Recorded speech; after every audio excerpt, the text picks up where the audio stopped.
Assalamualaikum warahmatullahi wabarakatuh.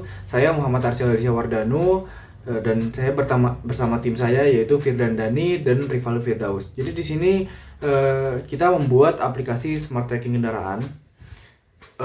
Yang pertama, bab 1, persyaratan program dan kebutuhan pengguna. Jadi proses bisnis baru ini, aplikasi smart tracking kita ini dirancang khusus untuk kebutuhan pemilik bisnis kendaraan seperti rental mobil atau perusahaan jasa kendaraan. Menggunakan sistem berbasis mobile atau web yang dirancang untuk membantu pengguna dalam memantau kendaraan mereka. Seperti yang pertama, pengguna akan melakukan registrasi, pendaftaran kendaraan, pemasangan modul GPS, pelacakan lokasi dan monitoring kendaraan, pengaturan geofencing atau batas wilayah, pemantauan kecepatan dan keamanan, manajemen jadwal servis, dan manajemen sistem aplikasi. Lalu yang kedua di sini ada BPMN. Di sini ada beberapa aktor, yaitu ada sistem, teknisi, admin, dan pengguna. Jadi awal mulanya di sini registrasi akun, daftar kendaraan. Lalu dari daftar kendaraan ini, admin menerima pendaftaran, lalu teknisi memasangkan modul, lalu teknisi aktifkan modul ke aplikasi.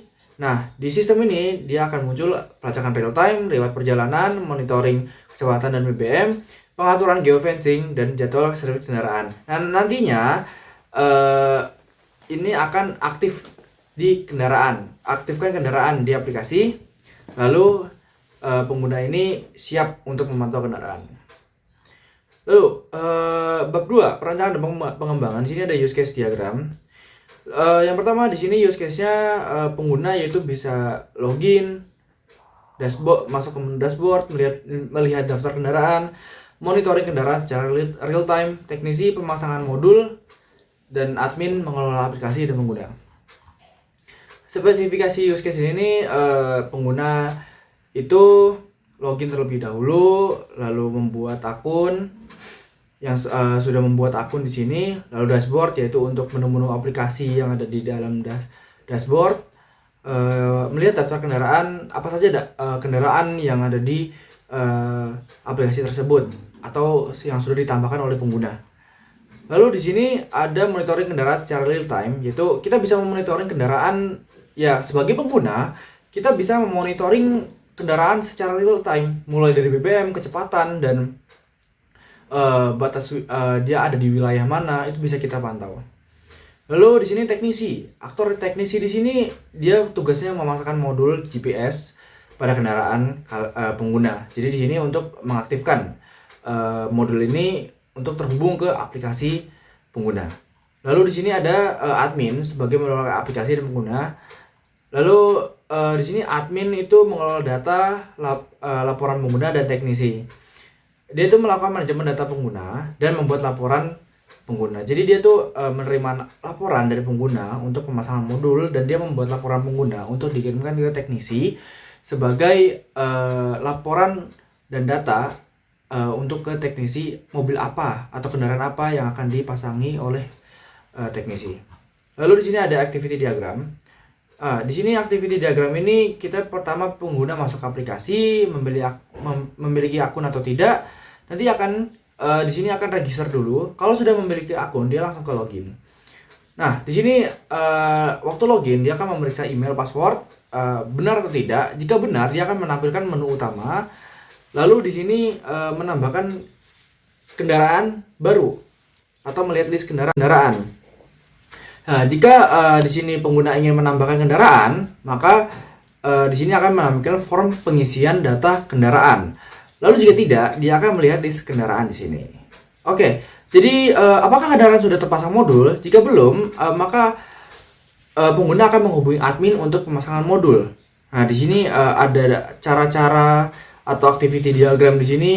Dia menghubungi admin, lalu admin memerintah teknisi untuk memasangkan modul pada kendaraan pengguna. Lalu di sini terakhir dia akan pengguna akan memonitor kendaraan mereka. Oke, di sini ada lagi untuk menonaktifkan kendaraan. Jika kendaraan keluar batas wilayah, maka sistem akan memberikan notifikasi kendaraan keluar batas wilayah. Nah, di sini misalkan pengguna ingin mematikan masing kendaraan, dia akan memberikan sistem akan memberikan informasi kecepatan kendaraan ini berapa. Jadi pengguna akan menekan nonaktifkan kendaraan. Nah, sistem menerima perintah nih. Apakah mobil dalam keadaan berhenti? Jika mobil tidak dalam keadaan berhenti, maka sistem tidak akan menonaktifkan kendaraan tersebut. Jika mobil dalam keadaan berhenti dan ini sangat-sangat darurat, maka ketika pengguna menonaktifkan kendaraan, dia akan mengirim sinyal ke modul lalu akan mematikan kendaraan dan sistem menampilkan pesan kendaraan telah dinonaktifkan. Ini untuk sistem keamanan atau darurat. Lalu kelas diagram di sini seperti biasa, pengguna, ID pengguna, kendaraan, ada ID kendaraan dan plat nomor, jenis kendaraan, ID pengguna. Lalu ada modul GPS, geofencing untuk pengaturan wilayah, riwayat perjalanan di sini kemana saja kah kendaraan ini dibawa oleh supir kalian. Lalu teknisi di sini untuk memasangkan modul, lalu admin di sini untuk kelola pengguna. Sekian dari saya, akan dilanjutkan oleh Firdan. Perkenalkan, nama saya Firdan Daniel Ramadan dengan NIM 2023-081062. Saya di sini akan menjelaskan tentang scan diagram login smart tracking. Nah, di sini ada pengguna. Pengguna pertama itu memasukkan email lalu dan password. Lalu menuju ke login, lalu login mengirim email dan password ke sistem. Lalu sistem mengirim ke data pengguna atau database. Lalu database mengirim ke email and password atau salah ke sistem. Lalu sistem mengirim lagi ke email and password salah, lalu seterusnya. Lalu yang kedua itu ada scan diagram menu utama. Di sini ada pengguna. Nah, di sini pengguna bisa membuka dashboard lalu menuju ke aplikasi. Lalu dari aplikasi minta menu dashboard, lalu sistem menampilkan menu dashboard, tampilan menu dashboardnya. Lalu ketiga itu ada scan diagram daftar kendaraan. Nah, di sini pengguna buka menu daftar kendaraan lalu menuju ke aplikasi, lalu minta data kendaraan, lalu dari aplikasi mengirim ke sistem. Lalu sistem mengirim database itu ambil data kendaraan. Lalu dari database juga mengirim data kendaraan. Lalu dari sistem menampilkan data kendaraan. Lalu dari aplikasi menuju ke pengguna itu tampil data kendaraan. Nah, scan diagram monitoring real time. Di sini ada pengguna. Nah, pengguna memilih kendaraan lalu menuju ke sistem. Lalu dari sistem itu meminta data terakhir ke database. Lalu dari database data terakhir kendaraan itu menuju ke sistem, lalu sistem memberi tampilan data real time kepada pengguna. Dan di sini ada mockup and prototype-nya. Di sini ada bagian login, lalu di sini ada dashboard-nya. Nah, di sini ada fitur-fiturnya, itu ada pelacakan lokasi real time, lalu ada manajemen detail data kendaraan, lalu ada monitoring kecepatan, lalu ada bahan bakar minyak. Nah, di sini ada pelacakan lokasi real time, lalu ada manajemen data kendaraan. Lalu di sini ada speed, lalu di sini ada bahan bakar minyak, lalu di sini ada profil. Nah, lanjut ke bab 3 yaitu pekerja berbasis pengetahuan dalam pengembangan web. Nah, di sini yang pertama itu ada transaction workers, yaitu transaction worker merupakan pekerja yang fokus pada tugas rutin yang bersifat berulang dan memiliki alur kerja yang sudah terdefinisi dengan jelas.